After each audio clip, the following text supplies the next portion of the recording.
የክራይስት አርሚ ዓለም አቀፍ ቤተክርስቲያን መስራችና ባለራዕይ የሆነው ነብይ እዩ ጩፋ የመነጋገሪያ ርዕሰ ጉዳይ መሆንን የወደደ ይመስላል። ከተወሰኑ ጊዜያቶች በፊት ነብይ እዩ ጩፋ በሐዋሳ ባዘጋጀው ኮንፈረንስ እጅግ መነጋገሪያነትን ያተረፈ ሲሆን ከካውንስሉም የእገዳ ደብዳቤዎችና ውሳኔዎችን ማስተናገዱ የሚዘነጋ አይደለም። ታዲያ በድጋሚ በሐዋሳ ከተማ ኮንፈረንስ እንዳዘጋጀ መናገሩ ተሰምቷል።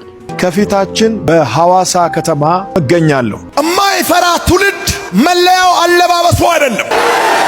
እማይፈራ ትውልድ መለያው አቋሙ ነው። የአዲስ ኪዳን ካህናት ቤተክርስቲያን መስራችና ባለራዕይ የሆነው አገልጋይ ዮናታን አክሊሉ ምን ገጠመው? በማህበራዊ ሚዲያ ላይ በመውጣት የእርዳታ ጥሪን ማሰማቱ ተሰምቷል። ምንድነው ጉዳዩ? በዝርዝር ይዘናል። ጸልዩልኝ፣ እግዚአብሔር ጤና እንዲሰጠኝ፣ በነገር ሁሉ መከናወን እንዲሰጠኝ ጸሎታችሁ ያስፈልገኛል። በሌላኛው መረጃችን ከሰሞኑን የወንጌላውያን አማኞችን የተቀላቀለው በሶሻል ሚዲያ ላይ ትልቅ ተጽዕኖ የሚፈጥረው አነጋጋሪው ዮኒ ማኛ ስለ አገልጋይ ዮናታን አክሊሉ ያልተጠበቀ ሚስጥር አውጥቷል። በዝርዝር ይዘናል። የሆነ ሰው አሬን ሰውዬ እርገጠው ብሎ ቪዲዮ ይልክልኛል። እኔ የሰው ሚስት ተናግሬ አላቅም። አሁንም እግዚአብሔር ይቅር ይበለኝ። የሱን ሚስት ተናገርኳት። ምን እንዳናገረኝ ማላቅም። ሰላም ጤና ይስጥልን ቤተሰቦቻችን፣ ይህ የሮማንስ ሮድ የዩቲዩብ ቻናል ነው። በቻናላችን አዳዲስና ወቅታዊ ትኩስ መረጃዎችን ይዘንላችሁ መጥተናል። እስከ መረጃው ፍጻሜ አብራችሁን ቆዩ። ቻናላችንን ሰብስክራይብ ያላደረጋችሁ ሰብስክራይብ በማድረግና የደወል ምልክቷን በመጫን አዳዲስ መረጃዎችን በፍጥነት ያገኙ። ቪዲዮአችንን ለሌሎች ሼር በማድረግ ቤተሰባዊነቱን ያጠናክሩ። የሆነ ሰው በመጀመሪያ በፊት አመስጋኙ ነበርኩ። በጣም ደስ የሚለኝ ሰው የሆነ ሰው አሬን ሰውዬ እርገጠው ብሎ ቪዲዮ ይልክልኛል። እውነቴን ነው የምልህ። እርገጠው ማኛው ላሰው ፌስቡክ ላይ ከዛ ገብቻ ያየሁት ምን ይላል? እባካችሁ የተጣላችሁ ታረቁ ምናምን እያለ እያለቀሰ ነው የሚሰብከው። ገባ እንደው እግዚአብሔር ልቦና ይስጣችኋል። ከዛ የተጣላችሁ ታረቁ፣ እግዚአብሔር ይውደዳችሁ፣ እባካችሁ ወደ እግዚአብሔር ተመለሱ፣ ሰውን አትመልከቱ፣ ጌታ የሞተው ለዚህ ነው እያለ ነው የሰበከው። ዛለ በቃ እምባዬ እስኪመጣ እየተናነቀኝ እንዴት ይሄን ሰው ስደበው ትሉኛላችሁ ብዬ አልኩኝ። መጀመሪያ ማለት አይ ቲንክ ያን ቪዲዮ ይልኩለታል መሰለኝ፣ በዛ ነው የማውቀው። ከዛ ደግሞ ተዋወቅን እንዲሁ በፔጅ መጣ። የሆነ እንትን ደቡብ ክልል ላይ ውሃ ምናምን የሚባል መጣ። የቻልኩትን አገዝኩት ምናምን በፍቅር ነበር። የሃይማኖት ጉዳይ መጣ። አባቴ የፈረደበት ሃይማኖት አለ። ማርያም ተነካቻ አነበበው። ታምረ ማርያምን ገለጠው። አደባባይ ላይ ወጥቶ መዳኛ ናት ብለው ጽፈው አስታወስከው። አንድ ደቂቃ በማትሞላ ስብከት አጨሰው ኢትዮጵያ። እሷን አነበባት። ተነካቻ ማርያም። እኔ የሰው ሚስት ተናግሬ አላቅም። አሁንም እግዚአብሔር ይቅር ይበለኝ። የሱን ሚስት ተናገርኳት። ምን እንዳናገረኝ ማላቅም። ዲያብሎስ ነው የሰው ሚስት የሰው ልጆች መናገር በጣም ምጠላው ነገር ሴት ናት ባይዘው ይሆንሽ። አዎ ቢነገሩኝ እና በጣም ተሰማኝ። ውስጤ ያመመኝ ከሱ ጋር ነው። ምን አረገች የሚል ነገር ውስጥ ይመጣል። ግን በዛ ሰዓት ዲያብሎስ አለ አባቴ። ዲያብሎስ ሻይ ቡና ይልብኛል። በዛ ሰዓት ለጠለጥኩት ነው የምልህ። ምንም አልቀረው። በቅርብ ራሱ የሰራሁት ቪዲዮ አለ። በሱ የሆነ ቪዲዮ የሆነች ልጅ ላይ ደረት ላይ አድርጎ ሲጸልይ ነው መሰለኝ ፎቶ አድርገው ላኩልኝ። በቃ ማጨድ ነው ስራ የነበረው። ሳኦል ነበርኩ በቃ ማሳደድና እኔን አይመልሱልኝም። ብዙ ሰው አይመልስልኝም፣ ይፈራኛል።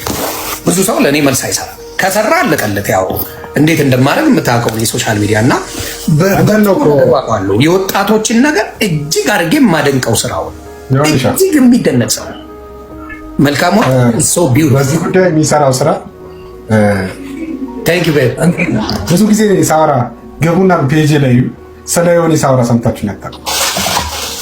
እሱ እንዳ አውራም ብሎኝም አያውቅም አይልም። አስቡ፣ አብረን እያገለገልን ሁሉ ነገሩ እያወኩ ወጥቼ ሚዲያ ላይ አላወራም። ለምንድነው? አንደኛ ምንም ማመጣው ጉዳይ የለም። ሲቀጥል ደግሞ ሰዎች የሆነ ሰው ጠበቃ የሆንኩ ይመስላቸዋል እንጂ ወንጌል ሰባኪ አልመስላቸው። እኔ ደግሞ የወንጌል ሰባኪ ነኝ። እሱ ጠበቃ አለው ጌታ ኢየሱስ፣ እሱ ጠበቃ የሆነለት። ግን አሁን ካወራን አይቀር ግን ዮኒ እንደው በእጅ ያለው ወርቅ ሆኖብን እንጂ በኢትዮጵያ ታሪክ በጣም የሚገርም ስራ ይሰራል። በጣም የሚገርም ስራ ይሰራል። ኦኬ ደውሎ አስተዋውቆኛል። ማዘርዬውን ላመርቀውኛል። እኔ እኮ ሴጣን ተጫውቶብኛል በፈጣን ማሚን ምትገርም ሰው ናት። ማዘርዬው ራሱ እግዚአብሔር ምስክሬ ደውሎ አስተዋውቆኝ ማዘሩላ ተባረክ የኔ ልጅ እግዚአብሔር ይጠብቅ ምናምን ብላ ማዘሩላ መርቃኛለች። አሁን ምን እንደምትል አላውቅም እንጂ የዛኔ የሱ የዮኒ ማዘር ራሱ መርቀውኛል። እኔ እኮ ቀላል ሻይ ቡና ብለውብኛል እንዴ ዲያብሎስ እንደው የምትሰማ ከሆነ ዩ አንደርስታንድ ነው። አሁን በጌታ ነኝ። ስለዚህ በፍጹም ማንኛውንም ሰው አሁን ነዩ ጩፋ ምናምን የቀረኝ አልነበረም ሳጥን። አሁን እኔ ስህተት ባይራሱ ጸልያለሁ እንጂ አንዳቸውንም ክርስቲያኖች በክፉ አለ ማንኛውንም ሰው በክፉ አላነሳ። ክብሩን ጌታ ይወስድ እንጂ ያልተላሰ ፕሮግራም አልነበረኝ። ምንድነው ጊዮርጊስ ተሰነጠቀ፣ ተገዘገዘ። ለራሱ ነው የተገዘገዘው፣ ለራሱ ነው። ይቅርታ አድርጉልኝ ሐዋሳም እንዲህ ብያለሁ፣ ወጣት ስለሚበዛ ይሄንን ቃል ልጠቀመው። ጊዮርጊስ ምንድነው ተገዘገዘ፣ ተሰነጠቀ፣ በመጋዝ ተሰነጠቀ፣ ተፈጨ ይሏል። ታዲያ ጊዮርጊስ ይሄን ቃል ሲጠቀም ለሃጃው ነው የተገዘገዘው፣ ለኔ አይደለም። ለኔ የተዋረደ አንድ ብቻ እርቃኑን በሰማይና በምድር ፊት የተንጠለጠለ አንድ ብቻ፣ ለኔ የተገረፈ አንድ ብቻ፣ ለኔ ደሙን ያፈሰሰ አንድ ብቻ። እዚህ ትምህርት ውስጥ ተቅማጥ ይዘህ መግባት አትችልም። እዚህ ትምህርት ውስጥ ላብ ይዘህ መግባት አትችልም። ኢየሱስ ያድናል የሚል ሰው ካለ አሜን ይበል። ጳውሎስን ሃይማኖት ሊያድነው ካልቻለ ማንንም ሃይማኖት ሊያድነው አይችልም። ጳውሎስ ማለት 613 የኦሪት ሕግ በቃሉ አጥንቶ የሚጠብቅ በሳምንት 3 የሚጾም በቀን 3 የሚጸልይ በዓመት 3 አስራት የሚሰጥ ፈሪሳዊ ነው። ማንም እንደ ጳውሎስ ያለ ሃይማኖተኛ የለም። ጳውሎስን ያላዳነ ሃይማኖት አንተን ሊያድን አይችልም።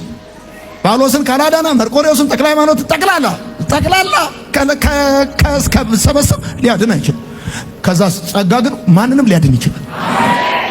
ማንንም ለመሰል ያንን አመፀኛ ደም አፍሳሽ ያንን አመፅ ተሳዳቢ ያንን ከኃጢአተኛ ዋና የሆነውን በደማስቆ መንገድ ላይ አግኝቶ በፍቅር የማረከ የእግዚአብሔር ጸጋ ይባላል።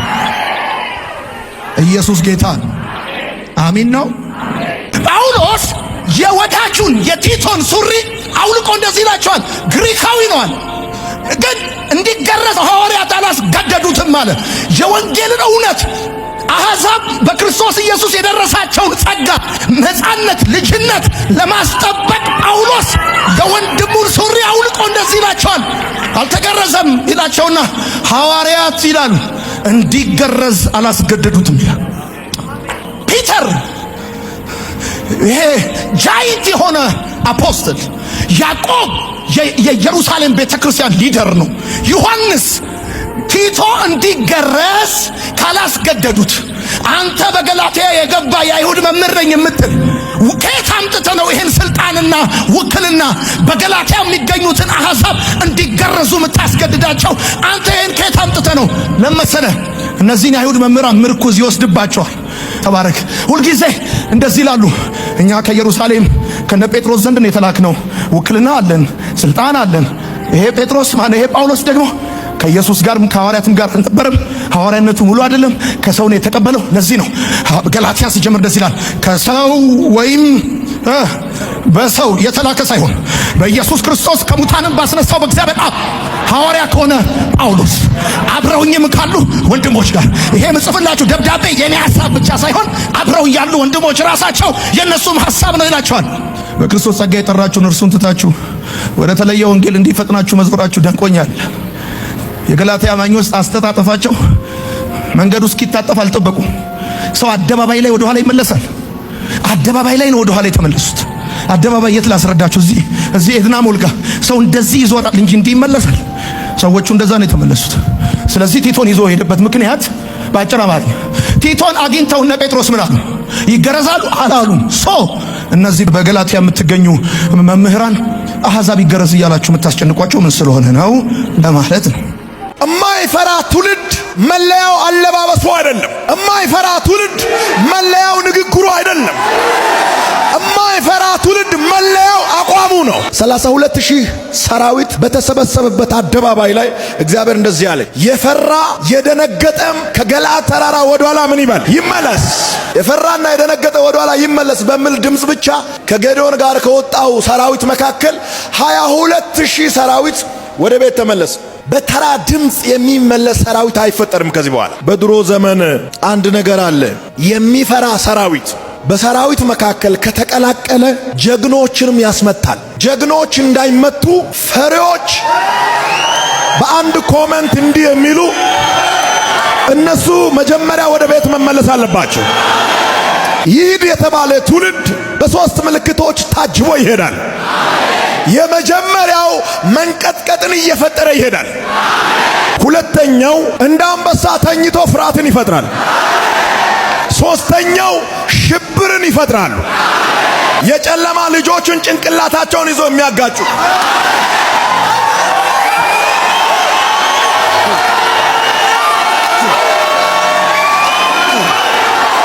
አረ የሚሄድ ትውልድ ተነስቷል። የሚሄድ ትውልድ ተነስቷል። የሚሄድ ትውልድ ተነስቷል። የሚሄድ ትውልድ የፈራ የደነገጠም ይላል የድሮ እትም። አዲሱ መደበኛ ትርጉም ደግሞ ማንም የፈራ ቢኖር ከገለዓድ ተራራ ተነስቶ ወደ ኋላ ይመለስ። በ32,000 ሰራዊት ላይ የታወጀው ድምፅ ሁለት አይነት ድምፅ አይደለም፣ ሶስት አይነት ድምፅም አይደለም፣ አንድ አይነት ድምፅ ነው። አንዱ ድምፅ 31,700 ሰራዊትን ወደ ኋላ መልሶ 300 ሰራዊቶችን ወደፊት አፈናጠረ። በሁሉም ላይ ነው የታወጀው። ሌሎች በዚህ ድምፅ ወደ ኋላ ተመለሱ። ተረኛ ሰራዊት ወደፊት ተራመደ። ሰዎችን ወደ ኋላ የሚመልሰውን ድምፅ አንተ ወደፊት ለመራመድ ተጠቀም። ዘዳግም ምዕራፍ 20 ቁጥር 8 ላይ አለቆቹም ደግሞ ጨምሮ ማንም ፈሪና ድንጉጥ ሰው ቢሆን እርሱ ፈርቶ የወንድሞቹን ልብ ደግሞ እንዳያስፈራ ወደ ቤቱ ተመልሶ ይሂድ ብለው ለሕዝቡ ይናገሩ። ለራሱ ስለፈራ በቃ ከዚህ በኋላ ኢትዮጵያ ውስጥ ነብይ አይሄድም፣ በቃ ኢትዮጵያ ውስጥ ከዚህ በኋላ የትንቢት አገልግሎት የለም እያለ ፍርሃት የሚረጭ ዘዳግም ምዕራፍ 20 ቁጥር 8 ላይ የተጻፈ አይነት ፈሪ ወደ ኋላ ይመለሳል። እውነተኛ እሳት የነካቸው፣ እውነተኛውን ድምፅ የሰሙ፣ እውነተኛውን ወንጌል የሚሰብኩ የክርስቶስ ምስክሮች፣ ረሃብ የማይፈሩ፣ ጨለማ የማይፈሩ፣ ተረኛ የሆኑ የተመረጡ፣ ፈተናውን ያለፉ እነሱ ወደፊት ይሄዳል። ወደፊት ይሄዳል። በኢትዮጵያ ውስጥ ማገልገል እንደማይቻል የሚናገር አገልጋይ ካለ ይህንን ጥቅስ ለሱ ሰጥተህ አንተ ወደፊት ሂድ። የተቀባ ሰው ማለት ለመቆጣጠር የማይመች ሰው ነው። ከተቀባችሁ ለመቆጣጠር አትመቹም። ወደ ሰሜን ይሄዳል ብሎ ጠላት ሲጠብቅ ወደ ደቡብ ይሄዳል። በደቡብ በኩል ሰይጣን ሲዘጋ ወደ ምዕራብ ይፈሳል። እስኪ አንድ አሜን ይበል።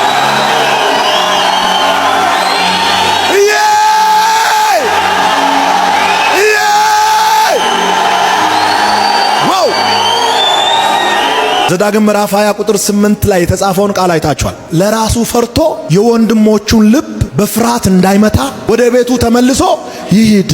ፍርሃት ከጉንፋን በላይ ነው። ቶሎ ይተላለፋል። ባይዘው ተጠንቀቅ። ከሚፈሩ ሰዎች ጋር ለ2 ሰከንድ ሻይ አጠጣ። አጠገብ ያለውን ሰው ነካ አድርገውና ፍርሃት ተላላፊ በሽታ ስለሆነ ተጠንቀቅ በለው። የሚፈራ አገልጋይ ካጋጠመህ እየሮጥክ ነው መሄድ ያለብህ።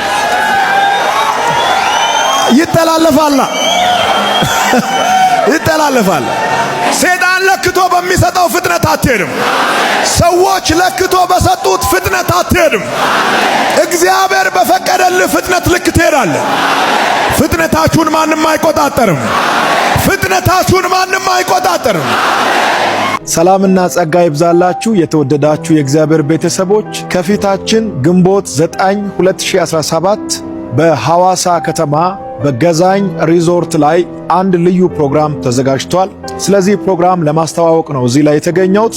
በወንድማችን በዶክተር ነቢይ አትክልት ሽታዬ የተዘጋጀ የመሪነት ጥበብ በሚል ሐሳብ የተዋቀረ አንድ ልዩ መጽሐፍ በዕለቱ ይመረቃል። ይህንን መጽሐፍ ለማስመረቅ በዕለቱ በሐዋሳ ከተማ በገዛኝ ሪዞርት እኔም እገኛለሁ። በሐዋሳ የምትገኙ ሌሎች ቅዱሳንም አሁን በተጠቀሰው ቀን በገዛኝ ሪዞርት ላይ ተገኝታችሁ ይህንን መጽሐፍ ከኛ ጋር እንድታስመርቁ ሁላችሁም ተጋብዛችኋል። በዚሁ አጋጣሚ ለወንድማችን ለዶክተር ነብይ አትክልት ሽታዬ እንኳን ደስ አለ፣ እንኳን ጌታ ረዳህ ለማለት እፈልጋለሁኝ። እግዚአብሔር ይባርካችሁ። ግንቦት 9 ሐዋሳ ገዛኸኝ ሪዞርት እንገናኝ። ተባረኩ። መልካም ቆይታ። ለነፍሳችሁ ማይራሩ ጨካኝ መጋቢዎች እንደሚነሱ እረኞች እንደሚነሱ ወቁ። አንድ ቦታ ተያዙ። 30 በረት ውስጥ አትግቡ፣ ትሞጨለፋላችሁ። እኔ ዛሬ በጣም ብዙ የተዘረፉ ጴንጤዎች አውቃለሁ። ምንድን የት ነበር ቸርች? ቤቸርች የላቸው እዛም ሲሉ አየር ላይ አራጆች ይገቡና በጌታ በኢየሱስ ክርስቶስ ስም ሻራ ባራ እያለ በልሳን ጸልዮ አርዷት ደሟን ጠጥቶ ስጋዋን ቅጥፍ አድርጎ በልቶ ሰው እንዳትሆን አድርጎ ትዳሯን በትኖ ጥላት። እግዚአብሔር እኮ አንድ ጊዜ በውሃ ምድርን አጠፋለሁ ሲል አንድ ኖህ የሚባል መጋቢ ነው የመረጠላቸው። ለጅቡም፣ ለነብሩም፣ ለዱኩላውም፣ ለአንበሳውም፣ ለኤሊውም፣ ለወፉም፣ ለርግቡም፣ ለቁራውም እዛ ጋር ላለው ገዘኑም ምድር ላይ ለነበሩት ነገሮች በሙሉ አንድ መጋቢ ያስቀመጠላቸው። ያ መጋቢ ነበረ እነሱ መካከል። ነብርና ፍየል እንዳይበላሉ የሚያደርግ ነገር አለው እንጂ ነብርና ፍየል እኮ በጣም ፌቨራይት ምግቡ ናት። ግን ኖረዋል። ቤተክርስቲያን መጥቶ ነብር የነበረው ሰውዬ ፍየል ሲያገኝ እንዲበላት አይደለም፣ በሰላም አብረው እንዲኖሩ የሚያደርግ እንዳይበላሉ የሚያደርግ መኖ ምግብ አለውማ እረኛ። ዛሬ እኮ የበላበትን ወጨት የሚሰብር የመገበውን መጋቢ የሚበላ በልቶበት ተርፎበት እሱ የሰጠውን ውሃ ጠጥቶ ረክቶ ወጥቶ ከዛ እሱንም የመጋቢውን የሚበላ እኮ ማህበረሰብ ነው ያለው። አልተግባባም ነገሩ። እግዚአብሔር እናንተ ሊታደግ የሚሰጣችሁ ሰው ነው። መንገድ ሊያሳያችሁ የሚሰጣችሁ ሰው ነው። እውነት ነው። በዚህ ሊናገራችሁ ይችላል፣ በመንፈሱ ሊናገራችሁ ይችላል፣ በቃሉ ሊናገራችኋል። እናንተን የሚመራበት ቃሉን ብርሃኑን የጫነ እውነትን የሚነግሯችሁ አቅጣጫ የሚያሳዩአችሁ በሕይወታችሁ የሚያገባቸው ሰሚት ያረጋችሁላቸው ሰዎች ካሉ ይሰራባችኋል። እግዚአብሔር በሰጣቸው ስልጣን ጸልየውላችሁ ይረዷችኋል። ጸልየውላችሁ የእግዚአብሔርን ምሪት ይሰጧችኋል። ቃል ያካፍሏችኋል። ለናንተ ለነገም ይሆን ስንቅ አላቸው።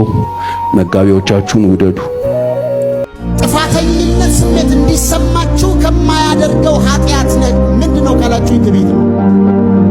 ለዚህ ነው ብዙ አገልጋዮች ይገባኛል ብለው ነው የሚያስቡት። ልክ ነው። በምድር ላይ በደንብ ከብረ በደንብ የምድር አካሎች በሚሄዱበት አይነት መንገድ እግዚአብሔር መንፈስ እኔ ጋር ስላለ ይገባኛል ብለው በትዕቢት እንዲሆኑ ያደረጋቸው የሚከሳቸው የሚወቅሳቸው የለም። የትዕቢትን መንፈስ ዛሬ እንዲነቅል፣ የልብ ኩራት እንዲነቀል፣ በእግዚአብሔር ፊት ራሳችንን የማዋረድ አቅም እንድናገኝ። እናንተ የሚመስላችሁ ሽቀላ ነው። እናንተ ጥቃቅንና አነስተኛ ላይ ናችሁ። እኔ ጌታ ጋር ነኝ። አባቴ እኔ የተመቸኝ ጌታ ነው፣ የተመቸኝ ጌታ ነው። እናንተ ቅራቅንቦ ነው የምታስቡት። አባቴ ከሱ ሽሹ እንጂ እንዴ! ሁልጊዜ ስለ ድህነት ማውራት አይደብርም እንዴ? ይደብራል እኮ። ሁሌ ስለ ተራ ጥቅም ታወራላችሁ እንዴ?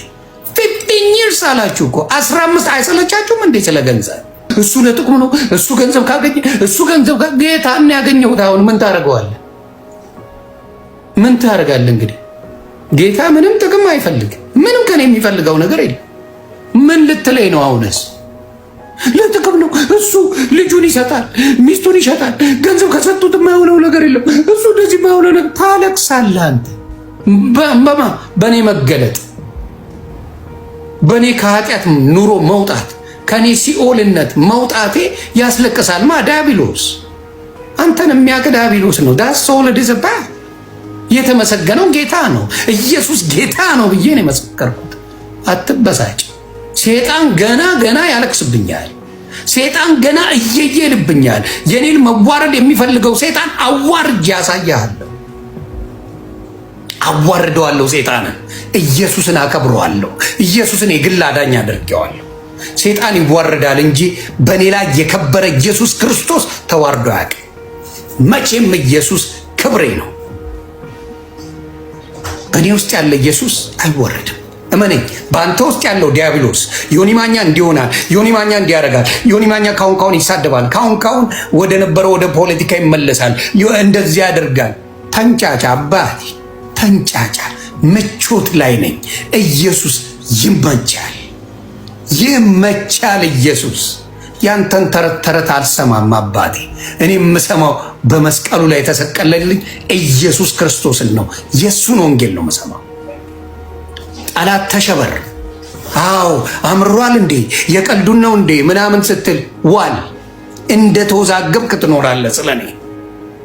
ስለኔ ግን ያዳነኝ ኢየሱስ በኔ ውስጥ ከብሯል። በኔ ውስጥ የከበረው ኢየሱስ ክርስቶስ ነው። በአሁን ሰዓት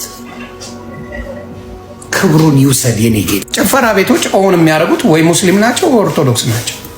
አንድ ጴንጤ ጭፈራ ቤት ሆነ ማድረግም አይፈልግም። ለምን? ስለሚያስጠይቀው ያውቃል። ከአሜሪካ ሄደው ክለብ የሚከፍቱት አብዛኛው ኦርቶዶክስ እና ሙስሊም ናቸው። አብዛኛው ክለብ የሚከፍቱት የማይረባ ነገር የሚከፍቱት አብዛኛው የኦርቶዶክስ ልጅ ነው ወይ ሙስሊም ነው። የኢትዮጵያን ሕዝብ የሚያጠፋ ነገር የሚሰሩት ኢትዮጵያ ሲሄዱ ወይ ሙስሊም ነው ወይ ኦርቶዶክስ ነው። ገንዘብ የሚያገኙበት አሁን ዲሲ ብትሄድ የሺሻ ቤት መዓት ነው ያለው። ሺሻ ቤት መጥፊያ የማን ቤት ነው? ኦርቶዶክስ ወይ ሙስሊም ነው? ኦርቶዶክስ ነው ወይ ሙስሊም? ግደለው፣ ጴንጤ ቤት አምጣ። የጴንጤ ኦነር ሺሻ ካለ ንገሩ። ህዝቡን የሚያጠፋ ነገር አይሰራም። ለዚህ ተባረኩ። እግዚአብሔር በብዙ ይባርካችሁ። ህዝብን የሚያጠፋ ነገር ጴንጤ አይሰራም። ለምንድን ነው የኦርቶዶክስ ልጆች ሺሻ ቤቶች፣ መጠጥ ቤቶች በሙሉ በሙስሊምና በኦርቶዶክስ የተያዘው? ሃይማኖት ነው። ለምን? ለረመዳን ጊዜ ፎን ፎን ይላሉ፣ ከዛ ውጪ ወደ ነበሩበት ይመለሳሉ። ኦርቶዶክስም እንደዚሁ የፋሲካ ጊዜ ይጾማል፣ ከዛ ወደ ነበረበት ህይወቱ ይመለሳል። ምክንያት ስለሆንከው ወንድሜን ጌታ ከሲኦል ስላዳንከው፣ ከሞት ስላዳንከው፣ እግዚአብሔር ስለራራህለት ጌታ ስላገዝከው፣ እግዚአብሔር ከዚህ በኋላ ወደ ዓለም አይመለስም። እግዚአብሔር ወደ ጨለማ ልጄ እንዳትመለስ ይላል። እግዚአብሔር ልጄ እኔን ተከተል ይላል። በሚያሳዝን ሁኔታ የእግዚአብሔር ነን እያሉ የእግዚአብሔር ሰው ነን እያሉ ግን የጌታን ትእዛዝ አለማክበር ምን ይሉታል? ጋይስ ምን ይሉታል? መጽሐፍ ቅዱስ አንደኛ ጢሞቴዎስ ምዕራፍ 2 ቁጥር 13 ላይ ሴት ግን በዝግታ ትኑር እንጂ ልታስተምር ወይም በወንድ ላይ ልትሰለጥን አልፈቅድም ይላል። ቅዱስ ጳውሎስ መልሶ በዚህ በአንደኛ ቆሮንቶስ መልእክቱ ምዕራፍ 14 ቁጥር 34 ላይ ሴቶች በማህበር ዝም ይበሉ ሲል እናገኘዋለን። ኦኬ እቺ ሴት ግን እንደዛ እያደረገች ነው? አይደለም።